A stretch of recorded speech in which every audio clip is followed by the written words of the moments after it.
किसान भाइयों नमस्कार। मैं Satyanarayan Chaudhary, chief trainer international horticulture innovation and training centre Durgapura Jaipur. आज हम जो बात करने जा रहे हैं वो है ग्रीन हाउस टेक्नोलॉजी पर।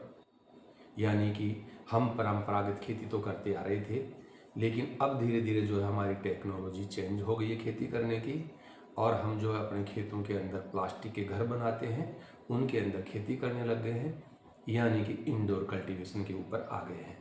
तो हमारी जो ये इंडोर कल्टीवेशन के अंदर, या हम बोल सकते हैं संरक्षित खेती के अंदर जो अलग अलग संरचनाएं हैं, उनके ऊपर आज हम बात करेंगे कि कौन कौन सी विभिन्न प्रकार की संरचनाएं हैं जिनको लगा करके हम अच्छा उत्पादन ले सकते हैं। देखिए, पहला आता है अपना ग्रीन हाउस क्या है। ग्रीन हाउस का मतलब वो घर जिसमें हरी फसल उगाते हैं। ये घर अलग अलग प्रकार से बनाया जा सकता है। किसान उनके खेतों के अंदर लोहे के पाइप खड़े करके उसके ऊपर पॉलीथीन का सीट चढ़ा करके उसके अंदर फसल ले सकता है। पॉलीथीन का सीट चढ़ाता है, इसलिए इसको बोलते हैं पॉली हाउस। यदि किसान उसके खेतों में लोहे के पाइप खड़े करके उनके ऊपर शेड नेट डालता है तो उसको बोलते हैं शेड नेट हाउस, हिंदी में छाया जाली गृह। यदि किसान अपने खेतों में क्यारी बना करके क्यारी के एक तरफ रोड डाल करके घुमा करके दूसरी तरफ डाल देता है तो उसको बोलते हैं लो टनल, उस पर खेती कर सकता है। किसान चाहता है मैं थोड़ी हाइट का करूं, तो खड़ा रह जाए, इतनी सी हाइट का स्ट्रक्चर बन जाए, तो एक तरफ लोहे का पाइप गाड़ेगा, घुमा करके दूसरी तरफ गाड़ देगा और उसको पॉलीथीन की पन्नी से सीट से पैक कर देगा। उसको बोलते हैं walk in tunnel. Poly house, shade net house, walk in tunnel, low tunnel, ये सारी संरक्षित संरचनाएं हैं, प्रोटेक्टेड स्ट्रक्चर्स है। इनके ऊपर आज की तारीख में राजस्थान में ही नहीं बल्कि पूरे भारत देश के अलग अलग राज्यों में खेती होने लग गई है। ग्रीन हाउस क्या है? वो संरचना जिसके अंदर हरी फसल उगाई जाती है, उस फसल के अनुसार उसको वातावरण अवेलेबल करवाया जाता है, उसको जितनी जरूरत आर्द्रता की है वो दी जाती है, जितना जरूरत है पानी का वो दिया जाता है, टेम्परेचर उसमें मेंटेन किया जाता है, कुछ सीमा तक कीड़ों और बीमारियों को भी अपन जो है रोकना चाहते हैं, तो उस संरचना को हम बोलते हैं ग्रीन हाउस। हम ग्रीन हाउस बनाने के लिए किस चीज़ को काम में ढकने के तौर पर ले रहे हैं, उसके आधार पर अलग अलग इनके नाम हो जाते हैं। आप यहाँ पर देख रहे हैं ऊपर जो अपने को दिख रहा है, इसको बोलते हैं ग्लास हाउस, शीशे का घर। शीशे से ढका हुआ है, टेम्परेट रीजन में होता है। जो ठंडे प्रदेश के लोग हैं वो इसके ऊपर मैक्सिमम अपना काम खेती का करते हैं। राजस्थान उष्ण प्रदेश है, गर्म प्रदेश है, यहाँ पर ग्लास हाउस नहीं चलता तो लोग जो है प्लास्टिक के घर बनाते हैं। लोहे की पाइप खड़े करके पॉलीथीन का सीट चढ़ाया जाता है। तो ये क्लेडिंग मटेरियल यहाँ पर प्लास्टिक हुआ, इसलिए इसको बोलते हैं पॉली हाउस। इसमें क्लेडिंग मटेरियल ग्लास था, इसलिए इसको बोल दिया ग्लास हाउस। यदि किसान थोड़ा कम पैसे में काम करना चाहता है, सब्जियों के ऊपर जाना चाहता है, तो वो जा सकता है शेड नेट हाउस के ऊपर। खेतों में लोहे के पाइप खड़े कर दिए जाते हैं, उसको जाली से ढक दिया जाता है। जाली हरे कलर की भी हो सकती है और सफ़ेद कलर की भी हो सकती है। तो ढकने के आधार पर ये अलग अलग नाम हो जाते हैं, glass house, poly house, shade net house, जिनके ऊपर आज की तारीख में किसान खेती कर रहा है। हम इसको दूसरी तरीके से देखना चाहें तो ये कह सकते हैं कि ये ग्लास हाउस शीशे का घर है, जो ठंडे प्रदेश के क्षेत्रों में बनाया जाता है, ठंडे प्रदेशों में बनाया जाता है। बेल वाली फसलें की जाती है, फूल किए जाते हैं। हॉलैंड जैसे देशों में एसी के ऊपर ज़्यादा काम किया जाता है।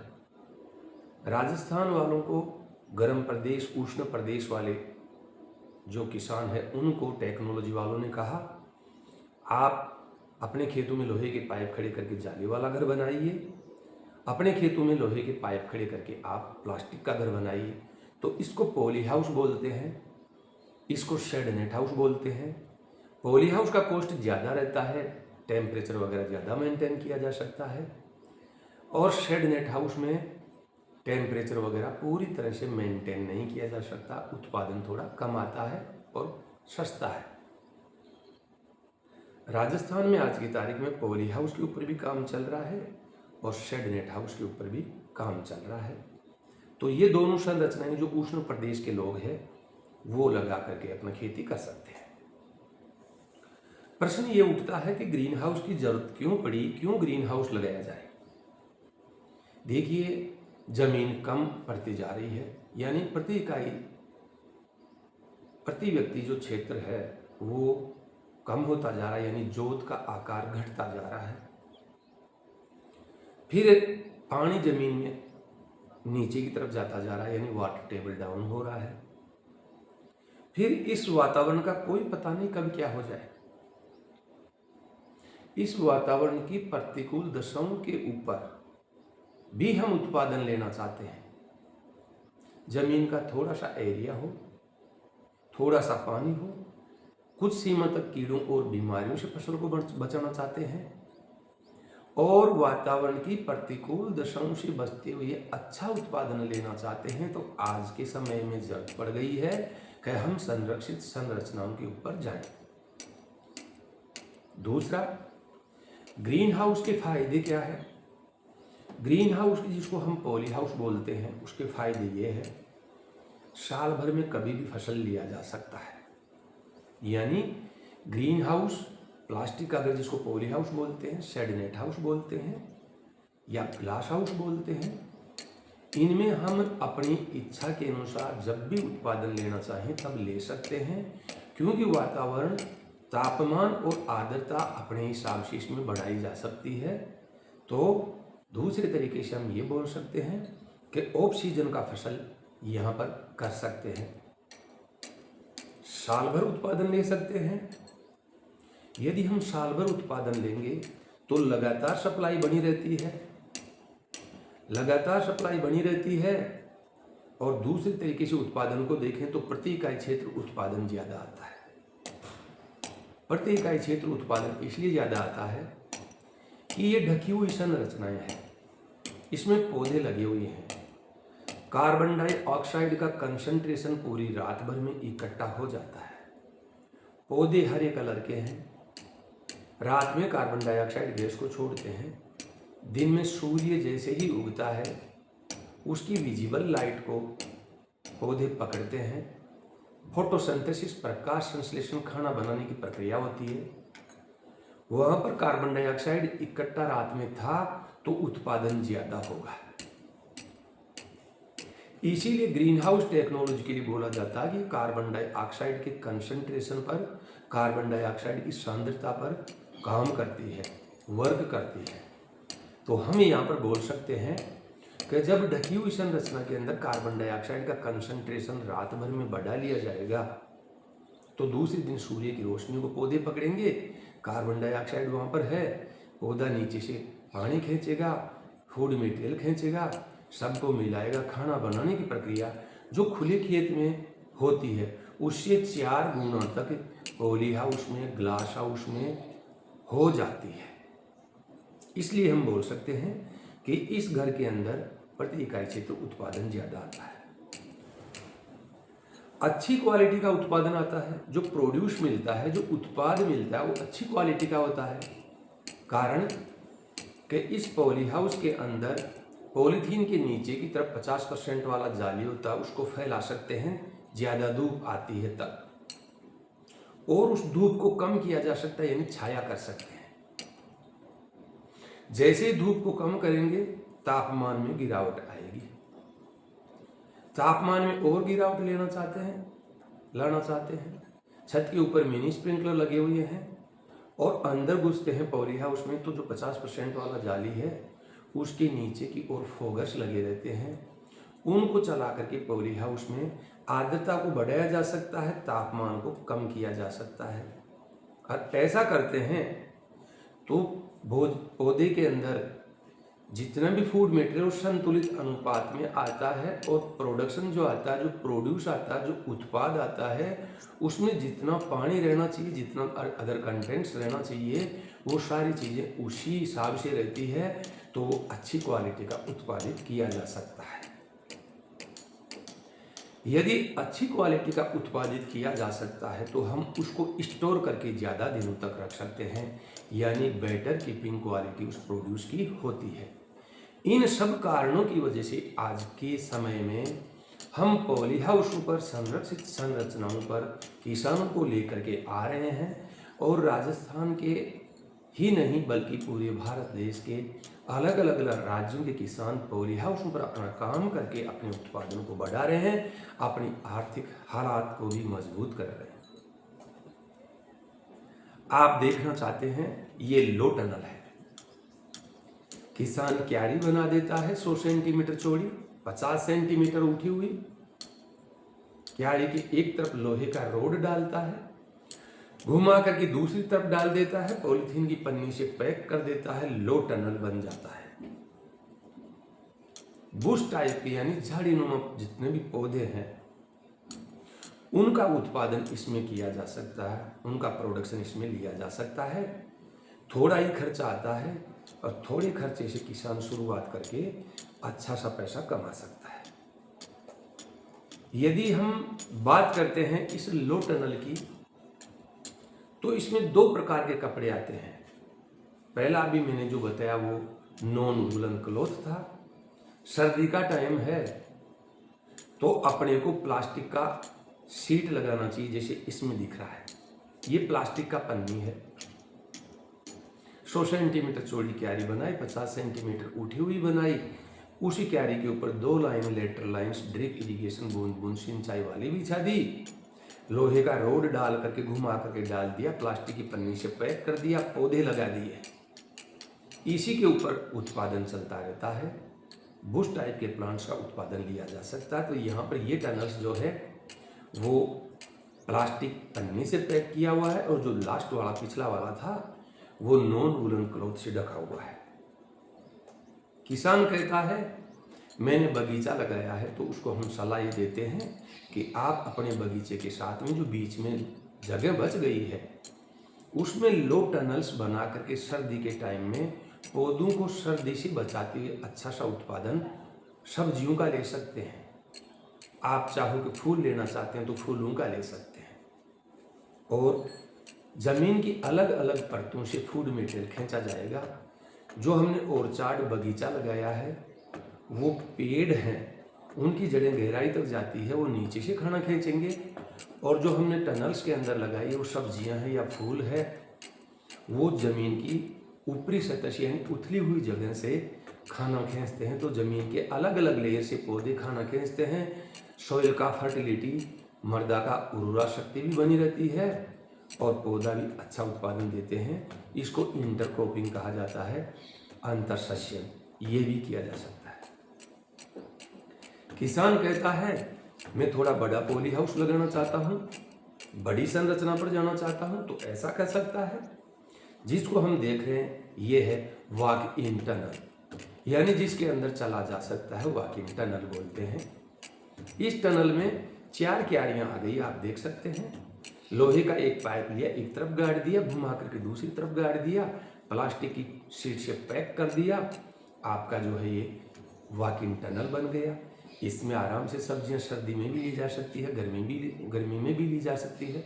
सर्दियों से गर्मियों से दोनों से फसल को आराम से बचाया जा सकता है। हमारा किसान कैसे काम कर रहा है देखिए। हमारे किसान ने यहाँ से शुरुआत की। ये जो पॉली हाउस है, मेरा जो कर्सर चल रहा है, इस पॉली हाउस से शुरुआत की थी। इस पॉली हाउस से 3 महीने के अंदर 6.5 लाख का खीरा प्राप्त किया था। किसान ने कहा सर मेरे यहाँ पर पानी का कमी है, तो हमने बोला इसके पैरेलल आप पॉन्ड बनाओ। तो देखिए जो काले वाले पाइप जा रहे हैं ये पॉन्ड में जा रहे हैं, इसके पैरेलल पॉन्ड बना दिया। इस पॉली हाउस पर भी सरकार की तरफ से छूट मिल गई, पॉन्ड के ऊपर भी छूट मिल गई। बरसात का पानी इस पॉली हाउस की छत के ऊपर गिरा और वो इन पाइपों के सहारे नीचे आ गया, पॉन्ड में इकट्ठा हो गया।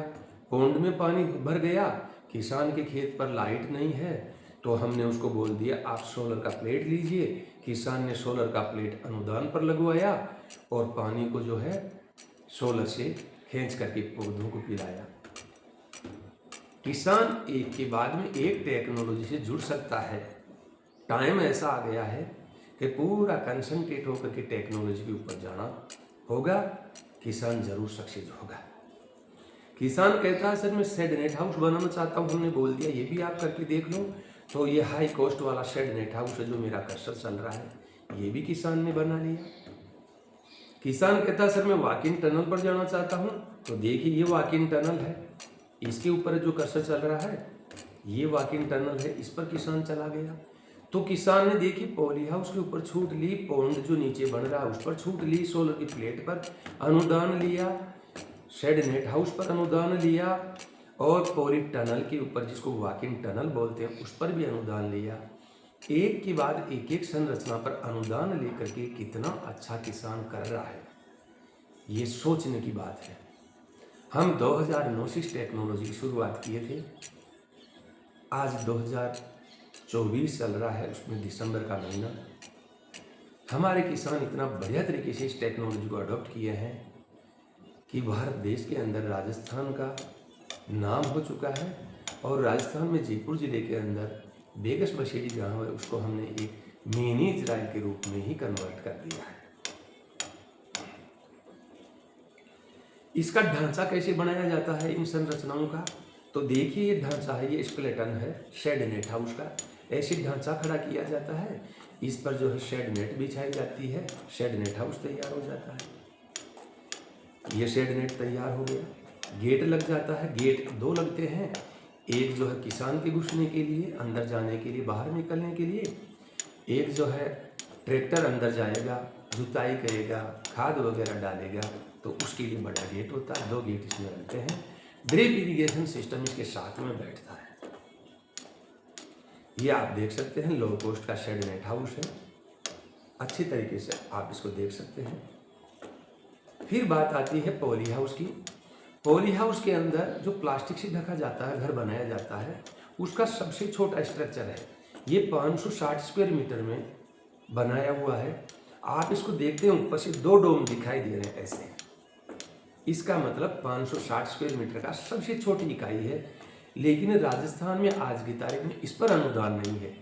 इससे डबल यानी 1008 स्क्वायर मीटर एरिया, जिसको अपन थोड़ा लोकल में बोले तो आधा बीघा लगभग जमीन, उसके ऊपर बनाने के लिए अनुदान है। और उसको कोई भी किसान बनाता है तो उसका कॉस्ट आता है 935 रुपया प्रति वर्ग मीटर। 1008 स्क्वायर मीटर का टोटल कॉस्ट होता है 9,35,000 रुपया। आज के समय में राजस्थान में 95% यानी 95% गवर्नमेंट से छूट उन किसानों को दी जाती है, अनुदान उन किसानों को दिया जाता है जिनके पास में 2 हेक्टेयर तक जमीन है। और मोटे रूप से अपन कहें तो जिनके पास में 8 बीघा तक जमीन है उनको 95% छूट दिया जाता है। जिनके पास में 2 हेक्टेयर या 8 बीघा जमीन से ज़्यादा जमीन है उनको 50% छूट दे रही है। इस स्ट्रक्चर को, ढांचे को ढक दिया प्लास्टिक की पन्नी से, ये पॉली हाउस बन गया।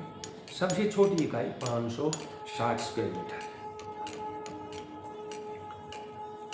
इस स्ट्रक्चर को आप देखते हैं, वो कुछ जो 560 स्क्वायर मीटर का स्ट्रक्चर था उससे जस्ट डबल, यानी कि अपन बोले 1008 स्क्वायर मीटर एरिया ये है। इसमें आप ऊपर की तरफ देखते हैं, इरेक्शन के समय में ध्यान रखा जाता है डोम का। एक डोम देखो इधर देख रहा है, दूसरा इधर देख रहा है, और इधर वाला डोम इधर देख रहा है, यानी इधर से इधर देख रहा है। 2 डोम ऐसे देख रहे हैं, एक डोम ऐसे देख रहे हैं। ध्यान हमेशा रखा जाता है कि जब भी इरेक्शन किया जाता है उस समय पश्चिम दिशा से पूर्व की तरफ देखते हुए 2 डोम या ज़्यादा डोम बनते हैं उनको रखते हैं। एक डोम पश्चिम से पूर्व की तरफ देखते हुए, उसका रीजन ये रहता है, कारण ये रहता है कि राजस्थान में ज़्यादातर हवाएं पश्चिम से चलती है। पश्चिम से चलने वाली हवाओं के पैरेलल उसको खड़ा किया जाता है तो हवा का ज़्यादा दबाव नहीं पड़ता, पॉली हाउस को डैमेज नहीं होता। और कभी कभार पूर्व से हवा चल जाती है तो एक डोम को हम पूर्व से पश्चिम की तरफ देखते हुए रखते हैं, तो वहाँ पर उस दिशा से आने वाली हवाओं से भी पॉली हाउस की सुरक्षा की जा सकती है। इसलिए इरेक्शन में ध्यान दिया जाता है कि ज़्यादातर डोम पश्चिम से पूर्व की तरफ देखते हुए रहें और एक डोम पूर्व से पश्चिम की तरफ देखता हुआ रहे।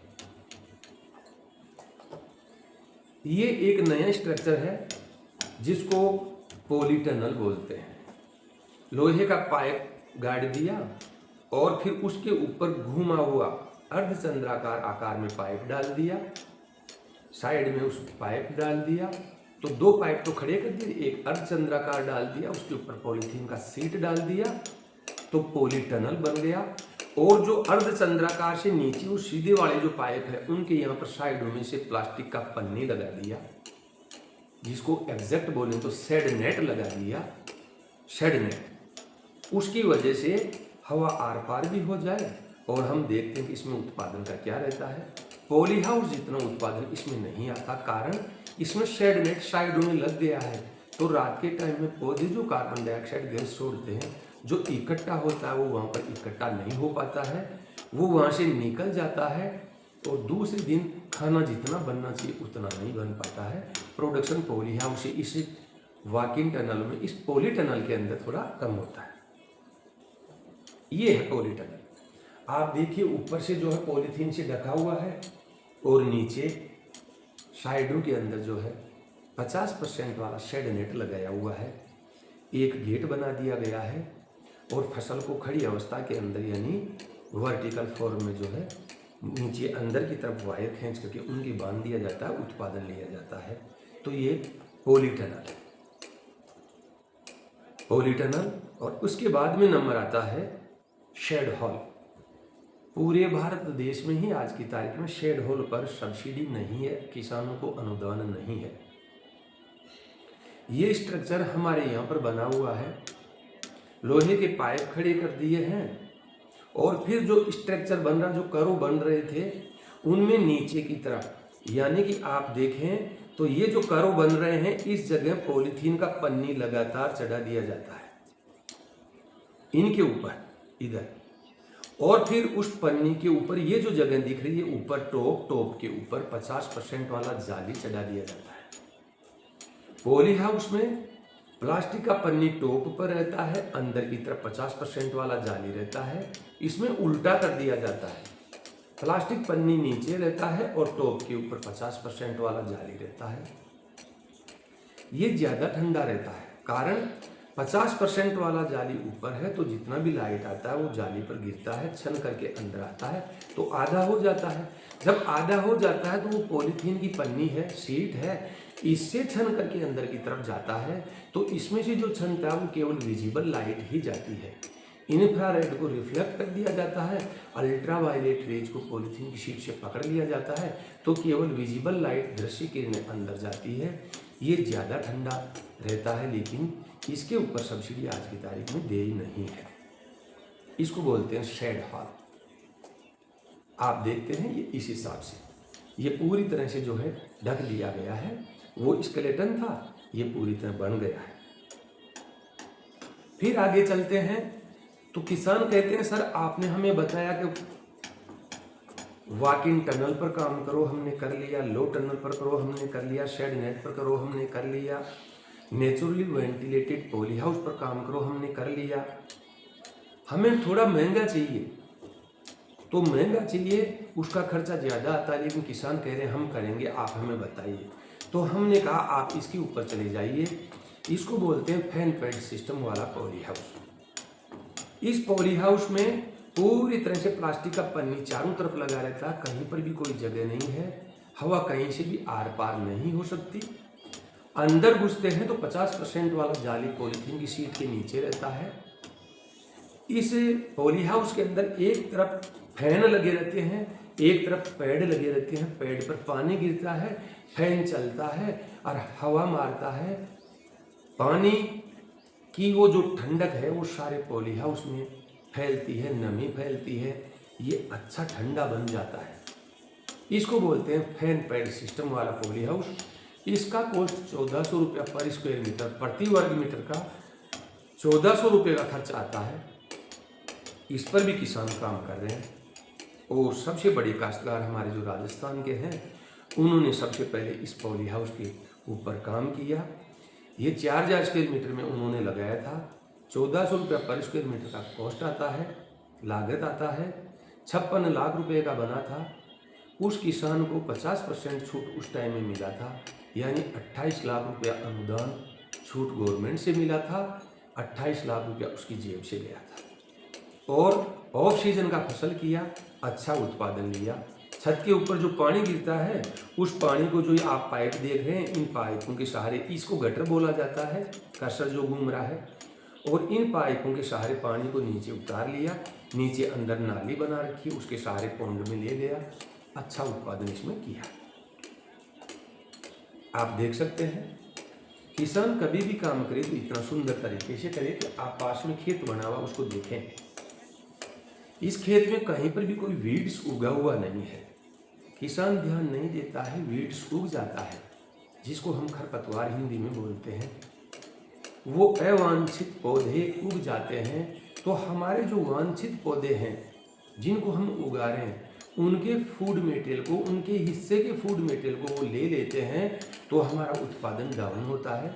दूसरा, इन वीड्स के ऊपर इंसेक्ट और डिजीज भी पनपता है, तो इसको कभी नहीं आने दे। किसान कितना साफ सुथरे तरीके से काम कर रहा है, खेत में कहीं पर भी आपको कोई वीड्स दिखाई नहीं दे रहा। इस प्रकार से यदि हम करते हैं तो ग्रीन हाउस टेक्नोलॉजी के अंदर जो है पूरी तरह सक्सेस होते हैं। इस फैन पैड सिस्टम वाले पॉली हाउस के अंदर अपन चलते हैं तो आप देख रहे हैं यहाँ पर ये पंखे लगे हुए हैं, फैन लगे हुए हैं, इनसे हवा चलती है। इसमें जो है 50% वाला जाली ये है, ये जाली आप देख रहे हैं 50% वाला। बादल भरा मौसम है तो जो जाली है उसको फोल्ड कर देते हैं, अभी फोल्ड किया हुआ है। ज़्यादा गर्मी है उस टाइम में रस्सी खींच करके इसको फैला देते हैं, आधी धूप आधी छाया जाती है। और टॉप के ऊपर आप देख रहे हैं पॉलीथीन का सीट है। आप नीचे देखते हैं क्यारियाँ बनी हुई है 100 सेंटीमीटर चौड़ी, और प्रत्येक क्यारी के बीच में 50 सेंटीमीटर का रास्ता है। 2-2 लाइनें ड्रिप वाली डाल दिए हैं। उनके ऊपर जो है मल्चिंग शीट डाल दिए, मल्चिंग शीट के ऊपर जगह बना लिए, पौध तैयार की, पौध को लगा दिया। तो कितना बढ़िया तरीके से जो है किसान ने काम किया। जैसे ही पौध उगती है और फिर ये धागे ऊपर जो वायर है उसके यहाँ से नीचे लटकाए हुए हैं, धागों से बांध देते हैं, फसल को सहारा देते हैं, सहारे पर फसल ऊपर की तरफ बढ़ती जाती है। इसमें दूसरी तरफ अपन चलते हैं, दूसरी साइड को देखते हैं तो ये ऐसे दिखता है।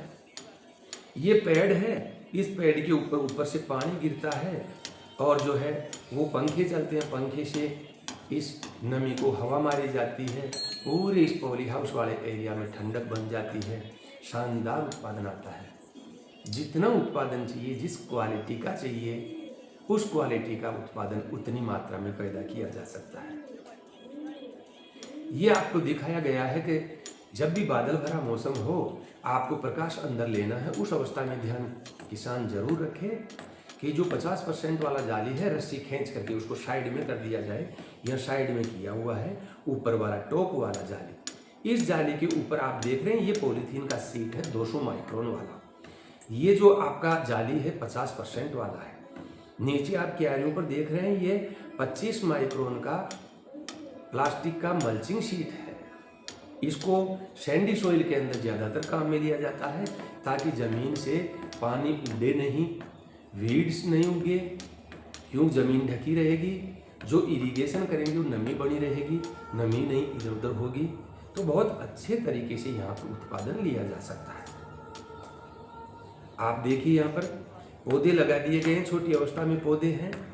मल्चिंग शीट बिछा दी गई है, मल्चिंग शीट के नीचे की तरफ ड्रिप की लाइनें हैं, और 2 क्यारियों के बीच में देखिए आप ये चलने का रास्ता है। इसी रास्ते में चलेंगे। जो अच्छा काश्तकार है कभी भी इस क्यारी के ऊपर पैर नहीं रखेगा, वो केवल रास्ते में ही चलेगा। जो भी काम करना वो ऐसे कर सकते हैं। मैंने आपको कहा था कि ये वही पॉली हाउस है जिसकी छत के ऊपर पानी गिरने की मैंने बात कही थी, जो पौंड अपने को दिख नहीं रहा था। उसी किसान का उसने पहला पॉली हाउस ये लगाया। जब उत्पादन अच्छा आया तो प्रोत्साहित हुआ, और फिर उसने दूसरा पॉली हाउस ये लगा दिया। फिर उसने रास्ता छोड़ दिया, फिर तीसरा लगा दिया, फिर चौथा लगा दिया, फिर पांचवा लगा दिया। इन दोनों के पैरेलल इसने पक्का पौंड बना दिया। बरसात का पानी छत के ऊपर गिरा और इस पौंड के अंदर आ गया। फिश प्रोडक्शन भी इसमें कर सकते हैं। इस पानी को उठाने के लिए उसने सोलर की प्लेट भी लगा दी। जो दूसरे दो पॉली हाउस इन दोनों के अलावा तीसरा चौथा नंबर का था, उसके पैरेलल उसने पौंड बनाया। उस पौंड को नीचे से पक्का नहीं करवाया, वहाँ पर 300 और 500 माइक्रोन मोटा पॉलीथीन का सीट आता है, वो बिछवाया और उस पानी को इकट्ठा किया। तो डिफरेंस भी किसान को देखने को मिल गया और अलग अलग चीज़ें भी उसके काम में आ गई। उस पर भी सोलर की प्लेट लगा दी। इस हिसाब से किसान एक के बाद एक कंपोनेंट से जुड़ता जाता है, अच्छा सा उत्पादन लेता है, प्रोग्रेस करता है, उन्नत किसान बनता है। ये मैंने आज आपको बताया कि ग्रीन हाउस टेक्नोलॉजी में कौन कौन सी संरक्षित संरचनाएं हैं। नेक्स्ट वाले चैप्टर में हम बात करेंगे कि इन संरचनाओं पर कितना कितना कॉस्ट आता है, कितना कितना सरकार से अनुदान है, उनकी बात करेंगे। उसके बाद में इसमें जो ज़मीन है, उस ज़मीन को कैसे तैयार किया जाता है, उसको स्टेलाइज कैसे किया जाता है, क्यारियाँ कैसे बनाई जाती है। फिर इसमें जो फसल लगाते हैं तो 3 महीने का खीरा है, 6 महीने का चेरी टोमेटो है, बेल वाला टमाटर, 9 महीने का रंगीन शिमला मिर्ची है, वो कैसे लगाते हैं। या किसान फूलों पर जाना चाहता है, कट फ्लावर्स यानी फूल के साथ में डंडी, उनको बोलते हैं कट फ्लावर। उसमें 10 रोज है, 7 साल के लिए चलता है। जरबेरा है 3 साल के लिए, कार्नेशन 3 साल के लिए, क्राइसेंथेमम 3 साल के लिए, लीलियम 3 साल के लिए। उनकी खेती कैसे की जाती है उसके बारे में बात करेंगे।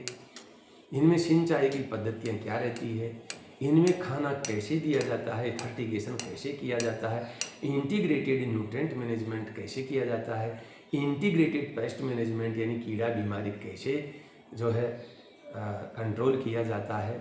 इन सब पर डिटेल में हम आज के बाद में एक एक करके बात करेंगे। वीडियो आपके सामने आता रहेगा, आप तरीके से पूरे वीडियो को देखिए, सुनिए। और यदि आप भी खेती करने वाले हैं तो इन टेक्नोलॉजी नई नई टेक्नोलॉजी, नई नई तकनीकियाँ आ रही है, इनके ऊपर आइए और आगे बढ़िए। सभी को आपको नमस्कार।